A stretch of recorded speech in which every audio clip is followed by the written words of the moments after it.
இது இவ்வளோ தூரம் ட்ராவல் பண்ணி வந்தேன். இது வந்து ஷார்ட்ஸாக போடக்கூடாதுன்னு சொல்லிட்டு தான் அப்படியே வீடியோவே போட்டேன். பார்த்துட்டு உங்களோட கமெண்ட்ஸை ஷேர் பண்ணுங்கள். ஸோ பக்கத்தில் வந்துட்டோம் பாருங்கள்.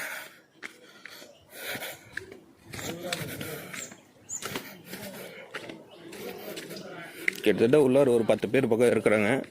நல்லா இருக்கு.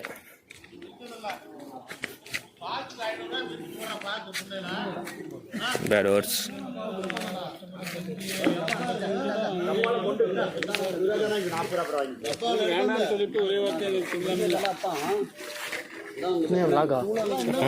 யூடியூப் இரு வர